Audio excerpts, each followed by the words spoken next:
Assalamualaikum warahmatullahi wabarakatuh.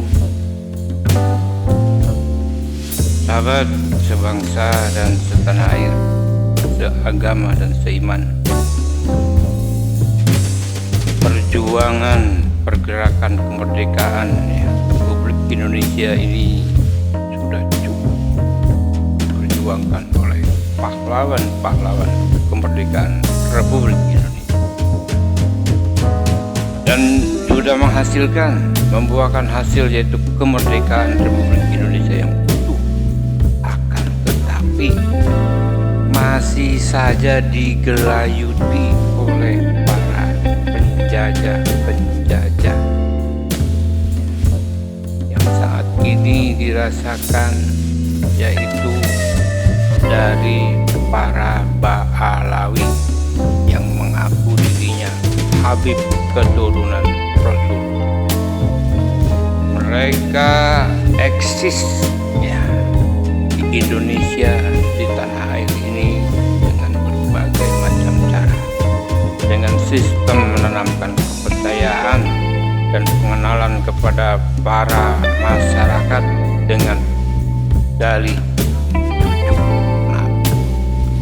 Dan itu semua hanya merupakan jualan belaka yang nyatanya setelah sekian ratus tahun berdomisili, berjibagu, mengganggu dan mengkoyak-koyak negara Republik Indonesia ini, dan akhirnya ada yang menelusuri keberadaannya, yaitu menyelidiki dan meneliti Kiai Haji Imaduddin Usman Al-Bantani, yang dengan tesisnya mereka atau Kiai Haji Imaduddin dapat membuka tabir kepalsuan daripada Habaib Ba'alawi Yahudi Yaman yang sudah eksis sekian tahun di negara Kesatuan Republik Indonesia. Kalau kita melihat kepada perjalanan para Ba'alawi, di mana telah benar-benar dan dirasakan meresahkan umat, meresahkan bangsa, meresahkan rakyat, yaitu sejak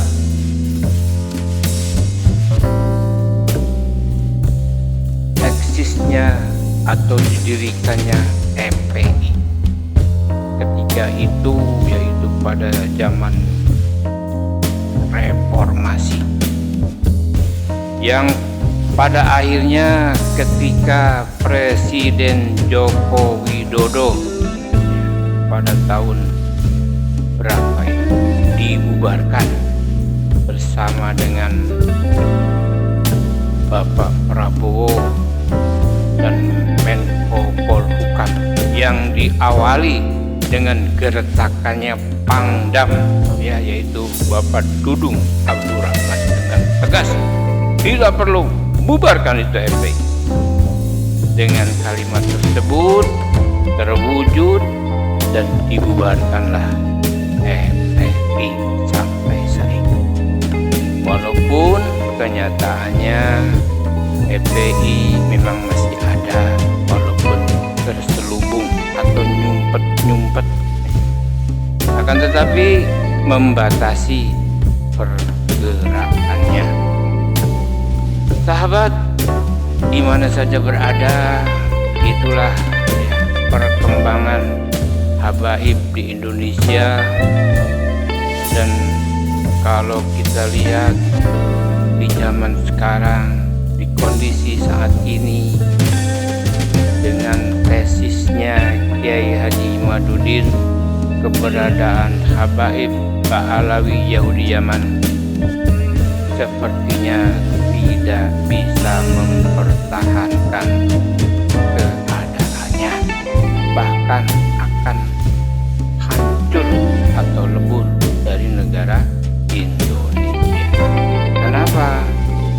sebab terus digaungkan dari berbagai tokoh, dari berbagai cara, dari berbagai kesempatan, digaungkan, dikumandangkan, disuarakan bahwa Ba'alawi Yahudi Yaman itu bukan keturunan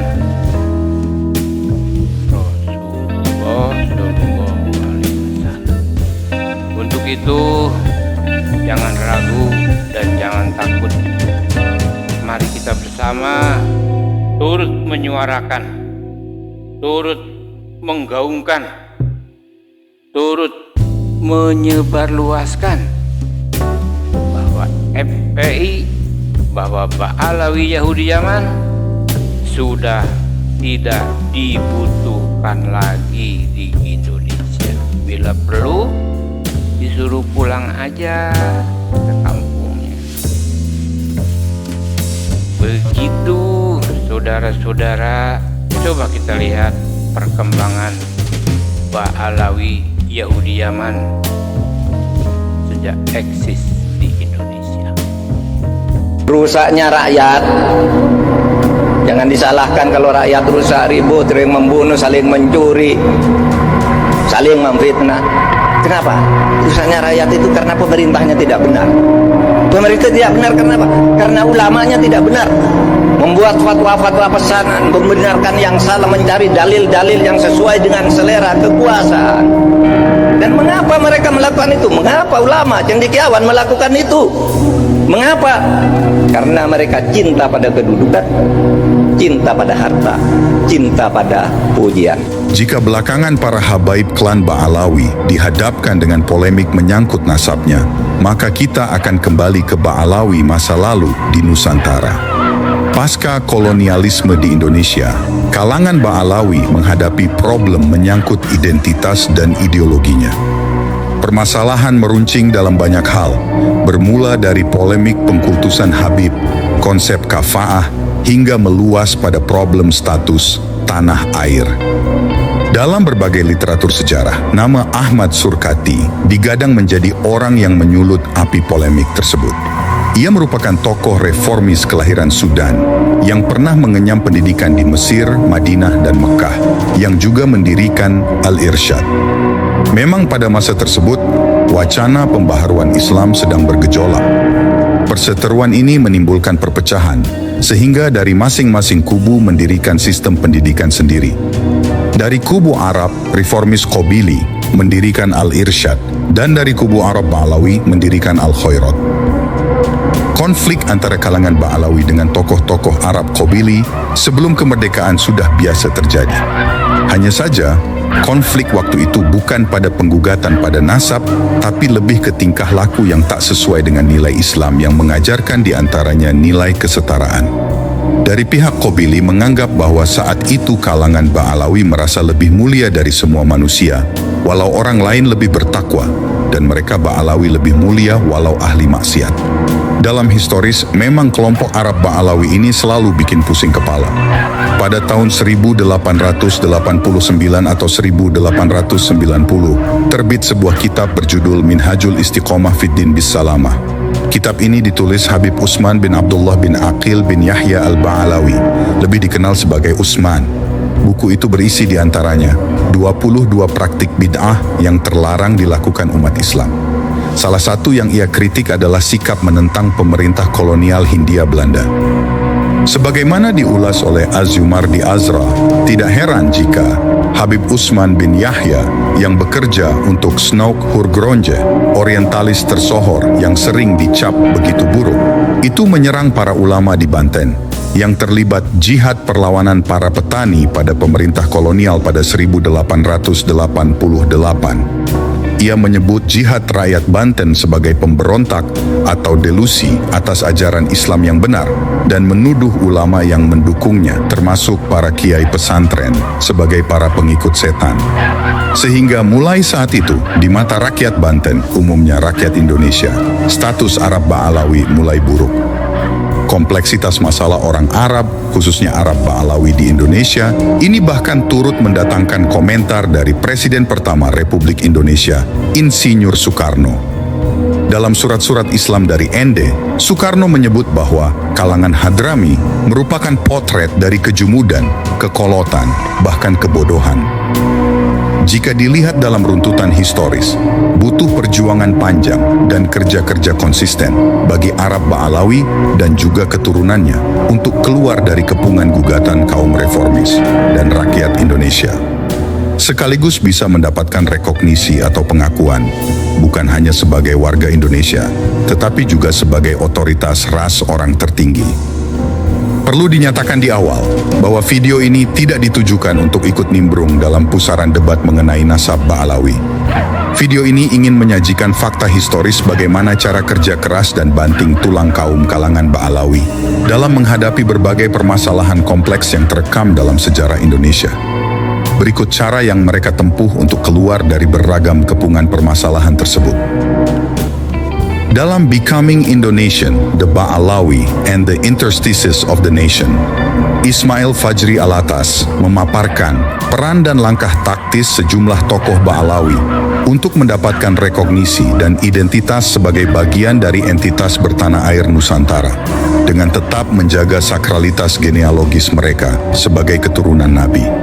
Dalam artikel tersebut, Fajri memotret bagaimana para tokoh Ba'alawi abad 20-an mengambil sejumlah tindakan, termasuk transformasi adaptif pada tarekat Alawiyah sebagai strategi efektif yang berhasil membawa klan Ba'alawi membaur dengan masyarakat Nusantara. Juga langkah dalam menjawab gugatan para reformis Arab Qabili yang kebanyakan dari Muhammadiyah. Sejumlah tokoh Ba'alawi pada masa itu kemudian mulai menyusun rencana jitu untuk melakukan sejumlah hal dalam menghadapi problem ini. Habib Ali bin Abdurrahman Al-Habsyi pada tahun 1968 misalnya, menempuh langkah politis dengan tetap menjaga hubungan baik antar golongan secara luas, baik dengan Nahdlatul Ulama, tokoh nasionalis, termasuk hubungan relasional dengan Ahmad Surkati, pentolan reformis pendiri Al-Irsyad. Fleksibilitas tersebut dilakukan dalam rangka menjaga pengakuan klan Ba'alawi di Indonesia. Selain langkah politis, Al-Habsyi juga menempuh pendekatan agamis dengan mengadakan kajian kitab Al-Nasyaih Al-Diniyah yang diadakan secara rutin setiap minggu di Kuitang yang disampaikan dalam bahasa Melayu. Format pengajaran semacam ini mengundang antusiasme masyarakat awam untuk mengikuti kajian tersebut yang mereka sebut sebagai muhibbin, sahabat sejarah. Trik jitu lainnya adalah mendekat ke NU. Klan Ba'alawi mengakui kekuatan NU, sehingga Ba'alawi terus berkolaborasi dengan tokoh-tokoh NU untuk mengadakan acara yang telah mengakar lama di NU, yaitu tradisi Maulid Nabi. Karena acara satu ini dianggap lebih mudah dan efektif untuk mengenalkan Ba'alawi sebagai keturunan Nabi ke masyarakat awam. Dalam tradisi Sufi, Maulid merupakan ritual sakral. Nabi diyakini hadir secara spiritual ketika agenda tersebut dilakukan, terutama ketika keturunannya hadir secara fisik di dalam majelis. Tradisi Maulid selanjutnya mulai menjamur di masyarakat, diadakan di pelosok-pelosok daerah dengan turut mengundang kalangan Ba'alawi sebagai keturunan Nabi. Menurut Fajri, jika kajian kitab mingguan Al-Nasyaih Al-Diniyah menguatkan eksistensi Ba'alawi dari ranah skriptural, maka Maulid tahunan memperkuat Ba'alawi dari aspek spiritual. Dalam melaksanakan agenda-agenda keagamaan di Nusantara, Ba'alawi juga menggandeng kiai lokal dan pesantren-pesantren NU untuk ikut terlibat. Kiai-kiai lokal dipersilahkan untuk menyampaikan ceramah dan mengisi majelis. Hal tersebut memperkuat status sosial antara kiai dan habaib dalam mengkultivasi komunitas keislaman lokal. Kerja keras di lapangan, tokoh Ba'alawi juga terus digenjot untuk mendapatkan rekognisi dari masyarakat Nusantara. Misalnya mendirikan majelis-majelis untuk mendapatkan muhibbin. Selain kerja-kerja lapangan, tokoh Ba'alawi juga melakukan kerja akademik untuk mendapatkan rekognisi dari masyarakat Nusantara. Hal ini misalnya seperti yang dilakukan oleh Habib Ali bin Hussein Alatas tahun 1976. Ia mencoba menulis sebuah kitab berjudul Taj al-Aras fi Manaqib al-Habib al-Qutbah Syalih Ibnu Abdullah al-Attas, sebuah hagiografi tokoh Ba'alawi. Di di dalam Taj Al-A'ras, setelah mengulas tokoh-tokoh Ba'alawi di Hadramaut pada bagian pertama, Habib Ali Alatas menyodorkan data tokoh Ba'alawi di Nusantara pada bagian kedua dari magnum opusnya secara khusus. Sebelum mengulas mereka, Habib Ali Alatas bahkan mengupas sejarah Islamisasi Nusantara, mulai dari Demak, Banten, juga Jakarta. Habib Ali Alatas menyajikan data keterlibatan Ba'alawi dalam struktur pemerintahan pada masa tersebut. Hal ini ia mencoba buktikan dengan memaparkan genealogi atau nasab dari Sultan Maulana Hasanuddin, Raja pertama Kesultanan Banten, yang mereka anggap tersambung mutasilan dengan nasab Ba'alawi. Hal-hal tersebut agar membuktikan atau menegaskan bahwa Ba'alawi bukan entitas baru dan asing yang ada di Nusantara. Sebaliknya, Ba'alawi bahkan sudah menjadi kesatuan integral yang menempati Nusantara jauh sebelum berbagai macam polemik tersebut terjadi.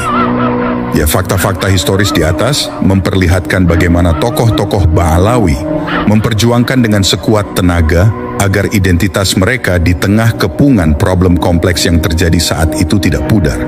Langkah taktis yang mereka ambil berhasil membuat mereka mendapatkan rekognisi dan identitas kenusantaraan yang mengeluarkan mereka dari kekerdilan klan Ba'alawi. Saat ini, kerja para pendahulu klan Ba'alawi di Indonesia berbuah manis. Haul-haulnya diperingati oleh puluhan ribu orang setiap tahun. Makam-makamnya didatangi oleh ratusan peziarah setiap hari. Kitab-kitab yang mereka tulis dikaji di berbagai majelis dan pesantren. Wirid, maulid, dan zikir yang mereka perkenalkan sampai saat ini masih terus dirapalkan oleh bibir para muhibbinnya. Terlepas dari perdebatan mengenai nasabnya, hal-hal di atas memunculkan pertanyaan tersendiri dan menarik untuk ditelusuri. Kerja semacam apa sih yang dilakukan oleh pendahulu klan Ba'alawi itu, yang bahkan sampai saat ini turut mengkultivasi masyarakat Muslim Nusantara? Demikianlah sahabat, dikutip dari histori berbagai sumber. Jika ada dari sahabat yang memiliki pendapat berbeda, silakan tuliskan di kolom komentar, dengan tidak lupa selalu menjaga prinsip